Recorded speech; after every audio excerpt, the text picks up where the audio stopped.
Imagine a city of wonders, towering blue-domed mosques, bustling bazaars filled with silk and spices, gardens blooming along ancient canals. In the year 1220, beneath the turquoise domes and blooming gardens of Samarkand, a catastrophe unfolded that shattered countless lives in ways far more cruel than mere death. The city, one of the greatest jewels of the Silk Road, had thrived for centuries as a center of learning, trade, and culture under the Khwarezmian Empire. Its streets bustled with merchants from China to Byzantium. Its madrasas echoed with debates on philosophy and astronomy, and its women, veiled in silk, educated in poetry and household arts, lived lives of relative security and dignity within the walls of their courtyard homes. All of that ended abruptly when Genghis Khan's Mongol armies arrived. The siege was short, but devastating. After only a few days of bombardment and psychological terror, the city's leaders opened the gates in hopes of mercy. They received none. What followed was a calculated orgy of destruction, slaughter, and enslavement, with the women of Samarkand bearing the most prolonged and soul-destroying suffering. As the Mongol warriors flooded into the city, they moved with terrifying efficiency.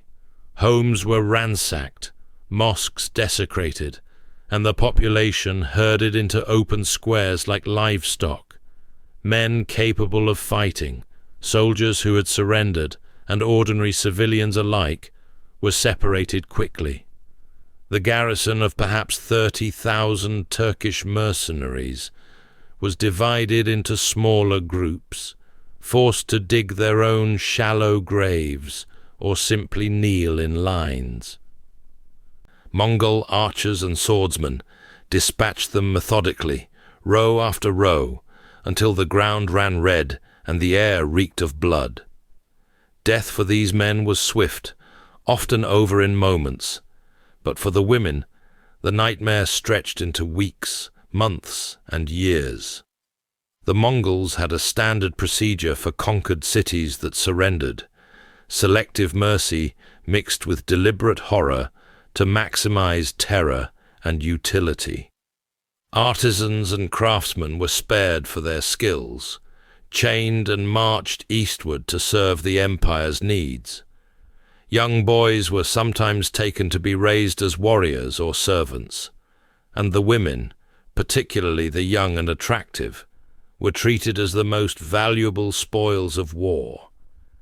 In the central squares and along the ruined avenues, Mongol officers conducted inspections that stripped away every shred of dignity. Girls as young as 12 and women in their prime were pulled from the crowds, their chadors and gowns torn off publicly.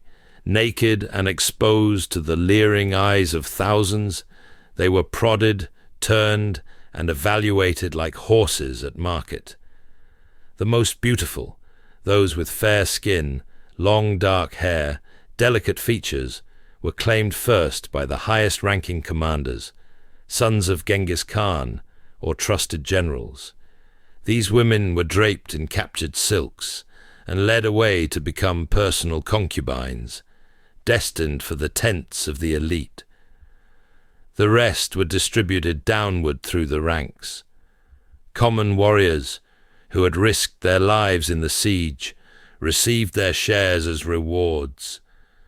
Many women were raped immediately, sometimes in full view of their families or the assembled crowds, as a way to assert total dominance and break any lingering resistance.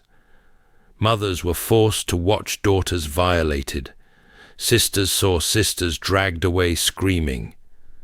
The psychological impact was deliberate. The Mongols knew that humiliating and enslaving women struck at the heart of a society's honor and future. Historical accounts from Persian chroniclers who lived through or documented the era paint a consistent picture of these events. Atta Malik Juvayni, writing in the service of the Mongols decades later, but drawing on eyewitness reports, described how in city after city the conquerors separated the population and allotted women as property. Ibn al-Athir, another contemporary historian, lamented the scale of sexual violence and enslavement, noting that survivors often considered the women's fate worse than the men's execution because it was endless humiliation rather than a quick end. In Samarkand, thousands of women faced this reality. After the initial days of plunder and violation within the city walls, the survivors were prepared for transport. Chained at the ankles or wrists, loaded onto crude carts, or forced to march on foot, they joined long columns of captives snaking eastward. The journey to the Mongol heartlands covered over 2,000 miles, crossing scorching deserts in summer and frozen mountain passes in winter. Guards rode alongside on sturdy ponies, enforcing discipline with whips and arrows. Conditions on the march were brutal beyond imagination. Food rations were minimal. Dried meat, fermented mare's milk, occasional handfuls of millet. Water sources were infrequent, and women who weakened were often left behind to die of thirst or exposure. Nightly, the guards selected women for their own use, dragging them from the columns into the darkness. Refusal or resistance brought beatings, mutilation, or death. Many women became pregnant from these repeated assaults. Those who could not keep pace while heavy with child were abandoned or killed to avoid slowing the caravan. Suicide became one of the few acts of agency left to them. Some hid small knives or shards of pottery, slitting their throats under cover of night. Others waited for river crossings to throw themselves into the current, preferring drowning to continued torment. A few succeeded, their bodies swept away as silent protests. Most, however, were guarded too closely, their desperation met with increased vigilance. Along the route, the columns passed through the ruins of other conquered cities, Otrar, Bukhara, Urgench, where similar scenes had played out. The cumulative horror reinforced the Mongols' reputation for invincible terror. Cities farther west, hearing tales carried by fleeing refugees, often surrendered without a fight to avoid total annihilation, accepting instead the selective enslavement that Samarkand had endured. Those women who survived the grueling trek, perhaps only half or fewer of those who started, arrived at last in the vast grasslands of Mongolia. Here, in a landscape of endless steppe dotted with felt yurts, they entered a completely alien existence. Distributed among the clans, they became household slaves, concubines, or wives to warriors. In the yurts, their days filled with endless labor, tending fires, cooking over dung flames, milking herds of horses and sheep, scraping and tanning hides, sewing clothing from felt and leather. Any children born to them, often the result of rape during the conquest or march, were raised as Mongols. Mothers were discouraged or forbidden from teaching their native Persian language or Islamic faith. Names were changed to Mongol ones, cultural memories suppressed. A woman who had grown up reciting verses of Hafez or discussing astronomy in Samarkand's scholarly circles now spent her life in silence, her intellect and spirit crushed beneath the weight of survival. Some women adapted over time. A few, through exceptional beauty, intelligence, or resilience, gained limited influence in their captors' households. They might advise on matters of trade or diplomacy, drawing on knowledge from the Silk Road world, or bare sons who rose in the Mongol hierarchy.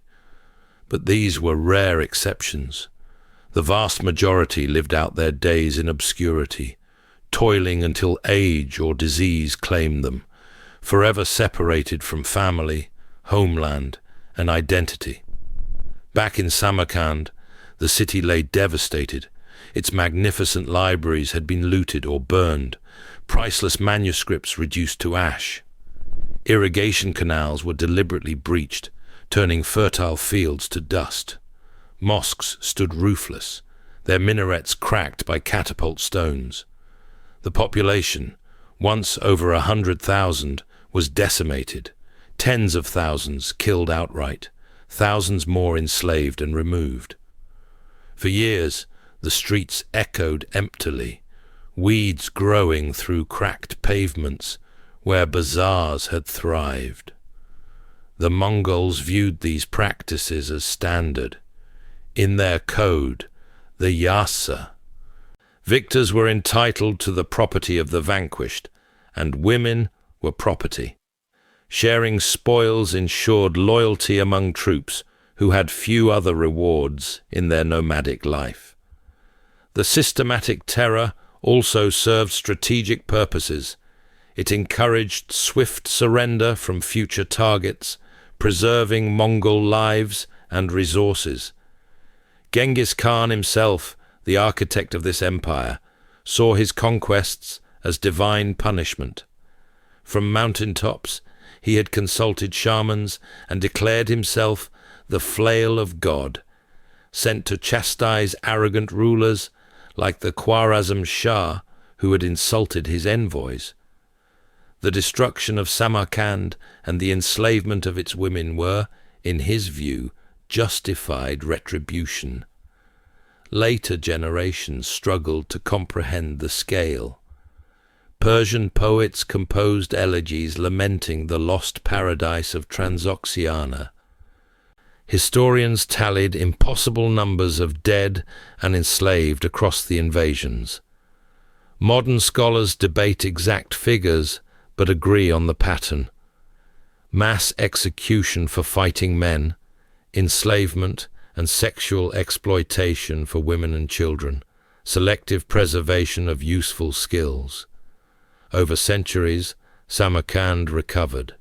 New rulers, including the descendant Timur in the 14th century, rebuilt it into even greater splendor, erecting the grand Registan ensemble that still stands today. Travelers like Ibn Battuta and Clavijo marveled at its revived beauty, often unaware of the depths of suffering that had preceded the reconstruction.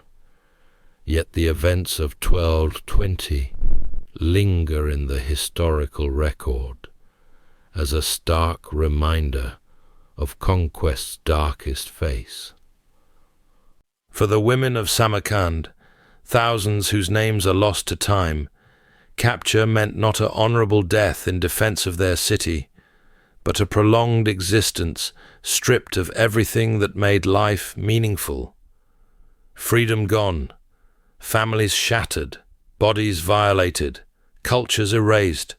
They endured what many contemporaries explicitly described as a fate worse than death itself, survival as shadows in an alien world, bearing witness to the total destruction of everything they had loved.